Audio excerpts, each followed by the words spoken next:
우리 앞뒤로 좌우로 인사하셨으면 좋겠습니다. 잘 오셨습니다. 잘 오셨습니다. 우리 하나님의 크신 은혜가 우리 사랑하는 성도들과 그의 가정들에게 한량없이 부어지는 그러한 5월의 마지막 주일 되기를 주님의 이름으로 간절히 축원합니다. 마케도니아의 위대한 왕이었죠. 우리가 다른 왕들은 잘 모르는데 이 왕의 이름은 압니다. 알렉산더 대왕이라는 사람이 있었습니다. 여러분, 이 알렉산더 왕이 이제 모든 전쟁의 대미를 거의 이제 마치고 많은 영토를 지배한 가운데 이제 사람들로부터 위대한 군사 지도자라는 그러한 칭호를 받았습니다. 그래서 이제 자기의 업적을 이제 좀 스스로 기리려고 자기의 초상화를 이제 그리려고 당시에 아주 유명한 그러한 화가를 이제 궁정으로 초대를 했습니다. 그런데 이제 그림을 그리려고 이 화가가 이제 도착을 해서 이제 알렉산더 대왕의 얼굴을 봤더니 깜짝 놀란 거예요. 왜냐하면 그 뺨에 큰 흉터가 있었습니다. 이제 오랜 전쟁 기간 동안에 이제 그의 얼굴에 이제 더 이상 숨길 수 없을 만큼 큰 그러한 상처가 있었던 것입니다. 이 화가는 그 알렉산더의 그 얼굴에 있는 그 상처를 그리고 싶지 않았어요. 왜냐? 한번 스케치를 해보니까 사람이 약해 보이는 거예요. 이제 위대한 지도자, 위대한 정복자라고 했는데 얼굴에 큰 상처가 있으니까 이제 그 얼굴이 자기가 그리기에 마음에 들지 않았던 것입니다. 그의 위대함에 손상을 입히고 싶지 않았어요. 근데 그렇다고 또 상처를 아예 안 그리려고 생각해 보니까 이게 초상화가 또 너무 거짓말이 되면 안 되지 않겠습니까? 그렇기 때문에 이제 화가가 이렇게 해야 되나 저렇게 해야 되나 하는 고민이 있었습니다. 그럴 때에 이렇게 고민을 거듭하던 이 화가에게 좋은 생각이 하나 떠올랐는데, 여러분 그림을 한번 보시면 이제 화가가 이제 알렉산더에게 이제 책상에 이제 손을 얹고 팔꿈치를 올려서 손으로 턱을 고이게 한 뒤에 이제 편하게 쉬는 모습, 그 자세를 취하게 했어요. 이유는 설명하지 않았어요. 그리고 손가락으로 칼자국을 가리게 해서 이제 왕의 초상화를 아주 멋지게 그려낸 것입니다. 그러니까 이 화가는 이 알렉산더의 어떻게 보면 얼굴에서 풍겨나오는 그 허물이 될 수 있는 부분들을 가리고 싶어졌던 거예요. 여러분, 우리가 누군가의 상처와 허물을 대하는 그러한 태도가 좀 이와 같은 모습이 돼야 되지 않나, 그렇게 생각을 합니다. 여러분, 이러한 상처와 허물의 덮어줌의 대명사가 되는 장소가 있습니다. 바로 어디입니까? 가정이죠. 오늘 특별히 5월 한 달 동안 제가 가정에 대한 이야기는 많이 못한 것 같아요. 여러분, 이 가정이 어떻습니까? 우리가 하루의 바쁜 일상을 이제 끝내고 피곤하고 지치고 그런 마음을 끌고 와서 이제 편안하게 피로를 회복하고 영혼이 회복되는 그러한 믿음의 항구가 바로 우리들의 가정 아니겠습니까? 여러분, 이 가정은 우리의 모든 허물과 약점이 노출돼도 여러분 안전한 그러한 사랑과 용납의 공간입니다. 창세기에 등장하는 에덴 동산의 그 아담과 하와를 보시면 성경에 뭐라고 기록을 하고 있습니까? 아담과 그의 아내 두 사람이 벌거벗었으나 부끄러워하지 아니하였다, 그렇게 기록을 하고 있습니다. 왜 그렇습니까? 바로 사랑으로 묶인 그러한 가정이었기 때문에 그렇습니다. 나의 민낯, 나의 실패, 나의 치부가 드러나도 우리 가족에게는 정죄당하지 않을 거라는 그러한 신뢰가 있는 곳이 바로 우리가 속한 가정이라는 것입니다. 밖에서는 이제 사람들의 시선을 의식해서 우리가 막 꾸미죠. 머리부터 발끝까지 아주 열심히 단장을 합니다. 집에 돌아오면 가장 편안하고 헐렁한 그러한 옷으로 갈아입죠. 여러분, 밖에서 막 넥타이 매고 그렇게 막 풀 세팅을 했는데 집에 와서도 막 잘 때까지 그런 각 잡힌 모습으로 막 정장 입고 아니면 드레스 입고 그렇게 주무시는 성도님들은 없을 것입니다. 집안이 조금 어질러져 있다고 해서 남편이나 자녀가 돌아올 때 막 후다닥 깜짝 놀라서 그렇게 치우는 일들도 드뭅니다. 왜 그렇습니까? 가정이기 때문에 그렇습니다. 그런데 이제 대신방 때가 되면 이제 뭐 목사님이나 이제 저나 아니면 신방대원이 이제 신방을 갈 때가 있죠. 그러면 어떻게 합니까? 집안에 엄청난 청소에 대해 혁명이 일어나지 않습니까? 그런 것처럼 여러분 평소에는 다른 사람이 오면 보이지 않는 곳까지 구석구석 그렇게 닦아내는 그러한 청소들이 이루어지는데 왜 그러느냐? 여러분 다른 사람, 외부인의 시선에 여러분 우리 자신의 연약함과 허물 그리고 그러한 실패를 보여주는 것이 굉장히 부담스럽기 때문에 그렇습니다. 그러나 가족은 달라요. 가족은 허물을 지적하는 그러한 사람들이 아니라 오히려 덮어주고 안아주는 그러한 사람들이 바로 가족이라는 것입니다. 사랑하는 여러분, 우리 봉동교회의 최고의 강점이 무엇일까요? 저는 우리가 서로를 영적 가족이라고 그렇게 부르지 않습니까?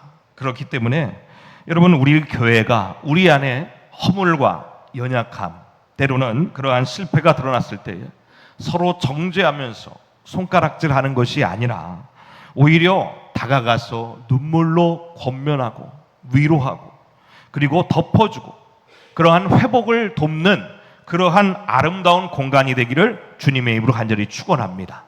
여러분 아무리 좋고 건물도 화려한 그런 교회라고 할지라도 누군가의 약점이 드러났을 때 이제 내가 망신을 당했구나. 내가 이제 이곳에 더 이상 발을 붙일 수가 없겠구나. 내가 만약에 그러한 두려움이 든다면 여러분 그 교회는 더 이상 가족 공동체가 아니죠.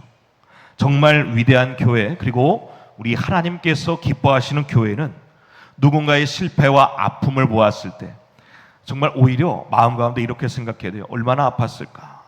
얼마나 힘들까? 기도함으로 이 허물을 덮어줘야겠다. 이 아픔을 덮어줘야겠다. 여러분 그렇게 하면서 상처 입고 쓰러진 성도를 향해서 십자가의 은혜로 다시 일어설 수 있다고 강력하게 권면할 수 있는 그러한 격려의 품을 내어주는 곳이 여러분 우리 교회가 될 줄로 믿으시기를 주님의 이름으로 간절히 축원합니다. 그런 점에서 오늘은 우리가 특별히 가정의 달 마지막 날을 맞이해서 이 덮어주는 것이 얼마나 우리 안에 큰 위로가 될 뿐만 아니라 또한 우리에게 하나님께서 주시는 놀라운 유익이 있는지 말씀을 통해 살펴보도록 하겠습니다. 여러분 오늘 본문의 말씀은 우리가 잘 아시다시피 하나님의 그 홍수 심판 이후의 이야기입니다. 이 심판 이후에 이제 이 땅의 모든 것이 다 황폐해졌었죠. 이제 오랜 시간이 지나서 노아가 그 땅을 묵묵하게 일구어서 포도나무를 심었습니다. 때가 이르러 이제 그 하나님의 은혜로 포도나무가 풍성한 열매를 맺게 되었습니다. 굉장한 열매를 맺어서 이제는 풍성한 포도주를 담가 마실 수 있는 풍요의 때까지 찾아오게 되었습니다. 그런데 그러한 평안의 때에 그러한 풍성한 은혜를 주셨을 때에 당대의 가장 의인이라고 했던 그리고 우리가 알고 있는 이 믿음의 영웅인 노아가 치명적인 허물이 나타나고 맙니다. 오늘 보니까 포도주에 엄청 취했다고 기록을 하고 있어요. 포도주를 가볍게 마신 것이 아니었더라고요. 우리 20절과 21절 말씀 우리 함께 봉독합니다. 노아가 농사를 시작하여 포도나무를 심었더니 포도주를 마시고 취하여 그 장막 안에서 벌거벗은지라. 물론 이제 고대 중군동에서는 이제 우리나라는 수돗물도 먹을 수 있잖아요. 그런데 고대 중군도에서 수돗물 아니면 그냥 흐르는 물 먹으면 큰일 납니다. 그래서 물을 이제 가공하는 그러한 기술이 굉장히 고대에서부터 발달이 돼 있죠. 그러니까 이 포도주는 일상적인 음료수이면서 동시에 제사에도 쓰이는 아주 귀한 것이었습니다. 근데 여러분 아무리 일상적인 것이라고 해도 뭐든지 지나치면 안 되는 것입니다. 그 지나침을 통해서 죄의 틈이 생기기 때문에 오늘 노아가 얼마나 심하게 취했는지를 오늘 21절에 말씀해 보면은 취하여라는 단어가 나와요. 이게 쉬카르라는 단어인데 이게 쉬카르라는 단어가 어떤 단어냐? 그냥 우리가 잠깐 정신이 혼미해 이 정도가 아니에요. 만취해서 스스로를 통제할 수 없는 짐승 같은 상태다. 그렇게 원어는 설명을 하고 있습니다. 그러니까 오늘 우리가 생각한 그 의인 노아가 오늘 그 포도주에 만취해서 스스로 간음을 할 수 없는 그러한 자세, 그러한 모습이었다는 것입니다. 홍수의 심판에서도 흔들리지 않던 의인인 그 노아가 오늘 그 평안의 잔에, 그 풍요로운 잔에 취해서 지금 장막한 가운데서 완전히 벌거벗고 수치스럽게, 오늘 표현에 뭐라고 합니까? 하체를 다 드러냈대요. 하체를 드러냈대요. 오늘 여기에서 우리가 깊은 영적인 교훈, 짤막한 교훈을 하나 얻습니다. 여러분, 아무리 위대한 믿음의 사람이라고 할지라도요, 우리가 깨어있지 않으면 언젠가 한순간에 무너질 수 있다는, 우리 모두는 그러한 연약한 질그릇에 불과하다는 것을 우리에게 가르쳐주고 있습니다. 가끔 성도님들께서 물어보시곤 해요. 목사님, 술 마시면 구원에서 끊어집니까? 물론 그 우리의 구원이 그 술 한 잔으로 인해서 흔들리진 않습니다. 그러나 분명한 것은 인사불성이 된 그 모습에서, 그 이성을 잃은 모습에서는 결국 하나님의 영광이 드러날 수 없다는 것도 우리가 알아야 됩니다. 오늘 벌거벗은 채 인사불성이 된 그러한 노아에게 하나님의 영광을 발견할 수 있나요? 그럴 수 없죠.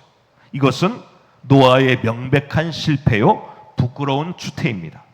그런데 중요한 것은 오늘 본문에서는 노아의 실수에 대해서 주목하지 않습니다. 오히려 그 추태를 바라보는 사람들이 어떠한 반응을 보였는가, 여기에 더 집중을 하고 있습니다. 여러분, 우리 주변에도 노아처럼 예기치 않은 실수와 넘어지는 지체들이 상당히 많죠. 그러면 그때 우리는 어떠한 시선, 어떠한 태도로 그 영혼들을 바라보고 있는가? 하나님께서 원하시는 대답을 오늘 성경 본문에서는 분명하게 가르쳐주고 있습니다. 노아에게는 500세 이후에 얻은 셈과 함과 야벳이라는 세 아들이 있었습니다. 이 노아의 오늘 술 취한 그 뼈아픈 실책 앞에서 이 세 아들이 각각 다 다른 반응을 보여주고 있습니다. 먼저 둘째, 가나안의 아버지라고 하는 함이 등장을 하는데, 이 함은 남의 실패와 수치를 즐겨는, 아주 기쁨으로 즐기는 그러한 차가운 마음의 소유자였습니다. 오늘 함은 그 아버지의 실수를 봤을 때 그 실수를 덮어주기보다 어떻게 했습니까?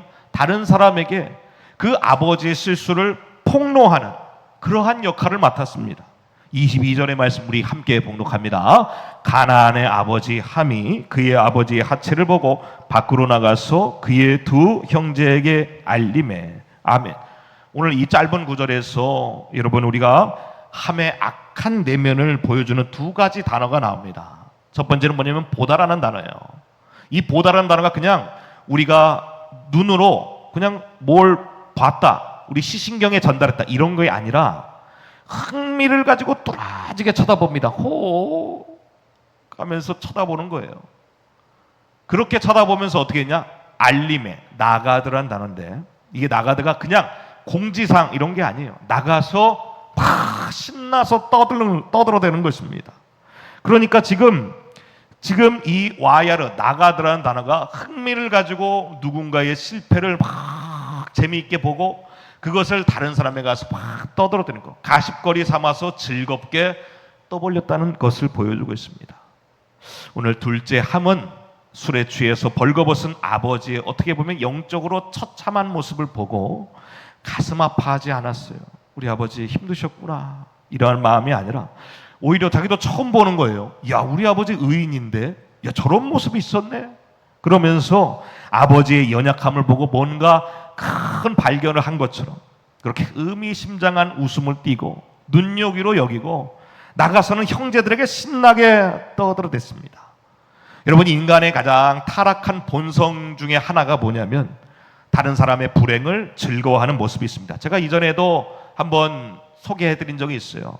쌤통의 심리학이라는 책을 기록한 리처드 스미스라는 교수님이 있는데, 여기서 샤덴프로이데라는 개념을 등장합니다. 이게 뭐냐? 사람의 뇌에는 타인의 고통이나 재난을 보면서 쾌감을 느끼는 심리가 있다는 거예요. 심지어 여러분, 오늘 보면은 노아는 누굽니까? 함에게 있어서 아버지예요. 아버지.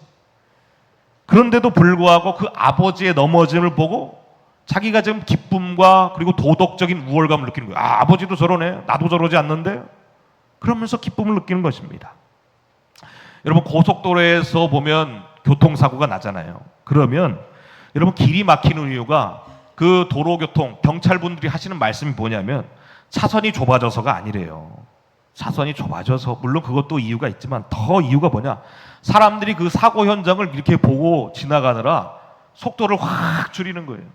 그러니까 남의 그 불행과 안타까운 모습을 보고 지금 속도를 줄이면서 보고 가는 것입니다. 그게 본능적이에요. 다 그런데 다 시키지 않아도 그냥 지나가는 사람 없습니다. 여러분, 오늘 함은 아버지의 약점을 즐겼습니다. 그것도 아버지, 자기를 낳아준 아버지예요. 남도 아니에요. 여러분, 그 아버지의 그 실패 앞에서 같이 아파하거나 덮어주는 것이 아니라 오히려 정죄하고, 아버지 어떻게 저럴 수 있어, 그렇게 고발하는 그러한 일에 앞장섰는데, 중요한 것은 하나님 앞에서는 그 남의 죄를 지적하는 그 교만한 입술이 추태를 벌인 그 사람보다 훨씬 더 주님 앞에서 가증스러운 죄악이라는 것입니다. 잠언 17장에서는 우리에게 이렇게 경고를 하고 있습니다. 우리 함께 봉독합니다. 허물을 덮어주는 자는 사랑을 구하는 자요, 그것을 거듭 말하는 자는 친한 벗을 이간하는 자니라. 아멘. 여러분, 함과 같이 남의 아픔을 가십거리로 삼은 그러한 인생이 우리 가운데에도 있을 수 있죠. 우리의 마음의 본성이 사실은 그러한 마음이 굉장히 강하게 일어납니다. 그런데 오늘 우리가 이 말씀을 통해서 무엇을 깨달아야 되냐, 하나님이 이것을 너무너무 싫어하시는구나, 너무너무 싫어하시는구나. 우리가 그 마음을 깨닫는다면 남의 실패와 허물 우리가 보고 즐기고 알리는 일, 이것은 절대 하지 말아야 된다는 것을 우리가 알 수 있죠. 오히려 오늘 함과 반대로 남의 아픔, 남의 실패, 남의 멸망을 진심으로 마음 가운데 슬퍼했던 사람이 있습니다. 누굽니까? 다윗입니다. 다윗이 이제 사무엘하 1장에 보면 사울 왕과 그의 아들 요나단이 블레셋과의 길보아 전투에서 전사를 했습니다. 그때 그 전사한 사울 왕과 요나단에 대해서 어떻게 보면 평생의 정치적인 숙적이었죠. 그러나 그가 죽었을 때에 정적의 죽음을 기뻐하는 것보다는 오히려 옷을 찢고 진심으로 슬퍼했습니다. 정말 슬퍼했어요. 활 노래를 지었는데 사무엘하 1장의 말씀 우리 함께 봉독합니다. 이스라엘 딸들아, 사울을 슬퍼하여 울지어다. 그가 붉은 옷으로 너에게 화려하게 입혔고 금 놀이개를 너희 옷에 채웠도다. 내 형 요나단이여, 내가 그대를 애통함은 그대가 내게 심히 아름다움이라. 그대가 나를 사랑함이 기이하여 여인의 사랑보다 더하였도다. 그렇게 표현합니다. 그러니까 다윗은 사울이 죽었을 때 그냥 허례허식으로 그냥 지나가는 말로 위로한 것이 아니라 진짜 위로한 거예요. 그러면서 백성들에게도 사울 욕하지 마라. 왜냐하면 너희들이 지금 금목걸이하고 너희들이 입고 있는 그 고급 붉은 옷 누구 때문에 입고 있는 것이냐? 바로 죽은 사울왕 때문에 너희들이 그 축복을 누리는 것이다. 그렇게 말하면서 오히려 사울왕과 요나단의 업적을 굉장히 높여주며 마음 가운데 진심으로 슬퍼했습니다. 여러분, 이것은 다윗이 백성들의 마음을 얻기 위한 정치적인 쇼가 아니었죠. 마음 깊은 곳에서 우러나오는 애통함이었습니다. 하나님께서 다윗을 특별하게 사랑하신 이유는요, 그가 원수의 허물과 비참함 앞에서도 오히려 그 원수를 향해 같이 아파할 줄 아는 긍휼한 마음을 지녔기 때문에 그렇습니다. 사랑하는 여러분, 우리 하나님께 더욱더 사랑받고 싶으십니까? 그러면 우리 안에 혹여나 상처 입고 그리고 실패한 영혼들이 있다면 마음 깊은 곳에서부터 그들을 위하여 긍휼히 여길 줄 아는 믿음의 사람이 되기를 주님의 이름으로 간절히 축원합니다. 그럴 때에 여러분, 그 아픔과 실패가 그 사람에게만 있을까요? 그렇지 않아요. 우리에게도 정말 생각지 못하게 닥쳐올 수 있습니다. 여러분, 그러한 마음이 있을 때에, 그러한 상황이 우리도 닥칠 때에 우리도 진정으로 위로받을 수 있는 거예요. 결국엔 남의 약점을 즐기고 폭로했던 이 함이 어떻게 되었습니까? 결국엔 이렇게 됩니다. 25절 보고 이제 그 다음날 술에서 깨어난 노아가 엄청나게 진노해요. 우리 함께 봉독합니다. 가나안은 저주를 받아 그의 형제의 종들의 종이 되기를 원하노라. 지금 함이라고 하지 않아요. 누구라고 합니까? 가나안이라고 해요. 가나안은 누구의 아들이라고 했죠? 함의 아들이죠. 지금 함에게 저주를 퍼붓는 게 아니라 함의 아들까지도 지금 저주를 퍼붓는 것입니다. 거기다가 이 가나안은 누굽니까? 먼 훗날 우리가 잘 알고 있는 그 가나안 7족속의 원류, 조상이 되는 사람이죠. 형제들의 수치를 폭로한 이 함의 인생, 그리고 그 후손들의 인생이 어떻게 됐다고요? 자신만이 아니라 그 후손들까지도 가장 비천한 자리로 떨어지는 그러한 저주를 받게 됐다는 것입니다. 사랑하는 여러분, 우리가 기억해야 돼요. 우리 입술에 그러한 삐뚤어진 폭로가 저와 여러분의 영혼을 올가맬 수 있는 그러한 올무가 될 수 있음을 기억하시기를 우리가 영혼의 떨림으로 기억해야 될 줄로 믿으시기를 간절히 소망합니다. 반면 이 함의 이야기를, 동생의 이야기를 전해들은 셈과 야벳은 어떻게 행동했느냐? 23절의 말씀 우리 함께 봉독합니다. 셈과 야벳이 옷을 가져다가 자기들의 어깨에 메고 뒷걸음쳐 들어가서 그들의 아버지의 하체를 덮었으며 그들이 얼굴을 돌이키고 그들의 아버지의 하체를 보지 아니하였더라. 띄워주세요. 여러분, 지금 셈과 야벳은 어땠습니까? 그 아버지의 수치를 봤어요? 안 봤어요. 혹여나 내가 볼까 봐. 그래서 그 수치를 보지 않기 위해서 어떻게 했다고요? 뒷걸음쳐 들어갔습니다. 그리고 그들이 미리 준비한 겉옷을 가지고 그 아버지의 치부 점점 탁탁탁탁 하는 거예요. 뭐 냄새는 났겠죠. 술 취한 냄새. 그러니까 어디인지 알았겠죠. 그래서 그 자기의 옷으로 아버지의 몸을 탁 덮어주었습니다. 사랑하는 여러분, 누군가 아플 때 쳐다보지 마세요. 사랑하는 여러분, 누군가 실패했을 때 왜 실패했는지 물어보지 마시기 바랍니다. 모른 척하고 덮어주시길 바랍니다. 연락해서 왜 실패했는가, 왜 잘못됐는가 물어보시는 분들이 있어요. 그리고 또 이런 분들이 있습니다. 뭔가 잘못했겠지. 여러분, 그렇게 우리 마음 가운데 판단하지 말고 정죄하지 마시기 바랍니다. 모든 죄의 판단은 하나님만 하시는 거예요. 우리가 해야 될 일은 무엇입니까? 사랑으로 덮어주는 것입니다. 베드로전서 4장에서는 이렇게 말씀하고 있습니다. 사랑은 허다한 죄를 덮느니라. 아멘. 오늘 셈과 함이 아버지의 하체를 덮었다고 했어요. 이 덮었다고 하는 단어가 뭐냐면 카파르라는 단어인데, 이 카파르라는 단어가 뭐냐? 속죄입니다. 그러니까 지금 이 셈과 야벳이 아버지를 향하여 그 모든 수치를 덮어주었던 그 단어가 뭐라고요? 속죄. 여러분, 속죄하면 생각나는 분이 있죠. 누굽니까? 예수님이죠. 예수님께서 십자가에서 우리의 모든 흉악한 죄를 보지 않으시고 주님의 보혈로 우리를 덮어주신 것처럼, 여러분, 사랑한다고 하는 것은요, 보지 않고 그리고 정죄하지 않고 덮어주고 안아주는 것입니다. 여러분, 우리가 어떻게 서로의 허물을 덮어줄 수 있을까요?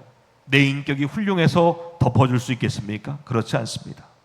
예수 그리스도께서 십자가의 그 피 묻은 겉옷으로 죽어 마땅한 벌거벗은 수치와 죄악으로 덮인 나의 죄악을 주님께서 완벽하게 덮어주신 것처럼, 내가 주님의 그 사랑의 은혜를 맛보았기 때문에 나 역시도 우리 형제 자매의 허물을 은혜의 겉옷으로 덮어줄 수 있는 것입니다.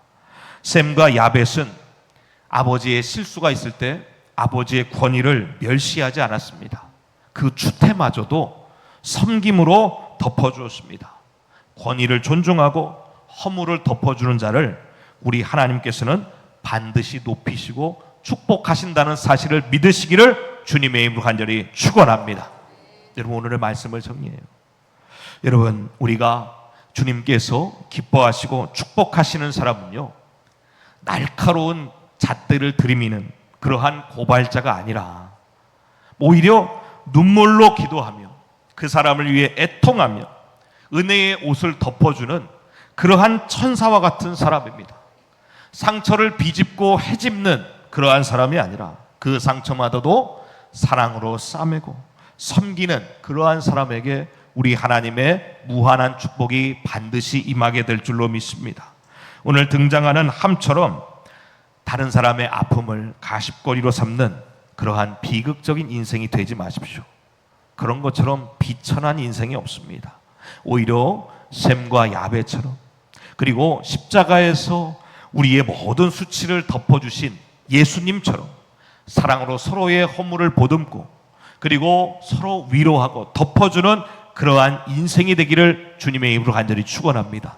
그러한 축복의 주인공들이 되셔서 오늘 노아가 셈과 야벳의 후손까지 대대손손 축복한 것처럼 그리고 하나님께서 다윗에게 영원한 왕위를 약속하신 것처럼 우리뿐만 아니라 자녀 대대까지 하나님께서 영원한 보호자 되시기를 주님의 입으로 간절히 축원합니다. 시간 함께 찬양하시도록 하겠습니다. 사랑하는 여러분, 우리가 어떻게 남의 허물을 덮어주는 샘과 야베처럼 살 수 있을까요? 내 인격으로는 할 수 없습니다. 그러나 십자가의 보혈, 십자가의 은혜를 생각하면 할 수 있습니다. 우리도 허물을 덮어주는 덮개가 되길 바라며 함께 고백하며 나아가도록 하겠습니다. 아버지 사랑 내가 노래해, 아버지 은혜 내가 노래해, 그 사랑 변함없이 신, 거짓없이 신, 성실하신 그 사랑, 살아갈 때 꺾지 않으시네, 꺼져가는 등불 끄지 않네, 그 사랑 변함없이 신, 거짓없이 신, 성실하신 그 사랑, 사랑, 그 사랑, 날 위해 죽으신, 날 위해 다시 사신 예수 그리스도, 다시 오실 그 사랑, 죽음도 생명도 천사도 하늘의 어떤 권세도 끊을 수 없네, 영원한 그 사랑 예수. 아버지 사랑, 아버지 사랑 내가 노래해, 아버지 은혜 내가 노래해, 그 사랑 변함없이 신, 거짓없이 신, 성실하신 그 사랑, 살아갈 때 덮지 않으시네, 꺼져가는 등불, 꺼져가는 등불 끄지 않는 그 사랑, 그 사랑 변함없이 신, 거짓없이 신, 성실하신 그 사랑, 사랑, 그 사랑, 날 위해 죽으신, 날 위해 다시 사신 예수 그리스도, 다시 오신 그 사랑, 죽음도 생명도 천사도 하늘의 어떤 권세도 이길 수 없네, 영원한 그 사랑 예수, 그 사랑, 그 사랑, 날 위해 죽으신, 날 위해 다시 사신 예수 그리스도, 다시 오신 그 사랑, 죽음도 생명도 천사도 하늘의 어떤 권세도 끊을 수 없는 영원한 그 사랑. 우리 이 시간에 함께 기도합니다. 주님, 십자가의 삶으로 덮어주는 사랑 되게 하여 주시옵소서. 서로를 상처로 안아주는, 사랑으로 안아주는 영적 가정 되게 하여 주시옵소서. 시간 주의 이름 한번 크게 부르시고 기도하시도록 하겠습니다. 주여, 할렐루야. 고맙고 거룩하신 아버지 하나님 감사합니다. 오늘도 귀한 말씀과 은혜를 통하여서 우리 안에 이전에 남의 약점을 즐기고 정죄하던 함과 같은 교만한 입술을 회개하오니 나의 삶이 예수 그리스도의 보혈을 힘입어 우리 사랑하는 형제 자매의 치부를 덮어주는 은혜의 사랑의 고독 되게 하여 주시옵소서. 우리 사랑하는 공동교회가 세상의 차가운 잔디가 아니라 십자가의 그물과 사랑으로 서로를 위로하며 어떠한 연약함도 사랑으로 보듬어하는 진정한 영적인 안식처, 사랑의 믿음의 반석 조소되게 하여 주시옵소서. 그리하여서 세상의 마음에 슬픔과 고통이 있다 할지라도 교회에 왔을 때 우리 사랑하는 성도들 바라볼 때 큰 위로를 담게 하여 주시옵소서. 사랑과 긍휼이 풍성하신 여호와 하나님, 하나님의 덮어주신 은혜로 살아가면서도 정작 누군가의 약점과 무너짐을 즐기며 거듭말하기를 좋아했던 함과 같은 우리의 교만함, 타락한 본성을 용서하여 주시옵소서. 이제는 셈과 야베처럼 사랑의 겉옷을 어깨에 메고 형제의 수치를 덮어주는 자가 되기로 결단하오니 내 입술이 이제는 더 이상 남의 치부를 들춰내거나 영혼을 베는 칼날이 되지 않게 하여 주시고 상처 입은 영혼을 부드럽게 싸매는 치유의 도구 되게 하여 주시옵소서. 특별히 영적 가족으로 불러주신 우리 사랑하는 모든 봉동교회 성도들의 모든 가정에 성령의 기름을 부어주시고 서로의 연약함과 허물마저도 끌어안는 눈물 어린 사랑의 공동체가 되게 하여 주시옵소서. 그리하여서 서로의 상처를 아름답게 덮어주는 하늘나라 백성들 되게 하여 주시고 또한 주님의 축복과 사랑을 다 온전히 누리는 믿음의 권속 되게 하여 주시옵소서. 우리의 영원한 피난처요 완벽한 사랑에 덮게 되시는 예수님의 이름으로 간절히 기도드리옵나이다. 아멘.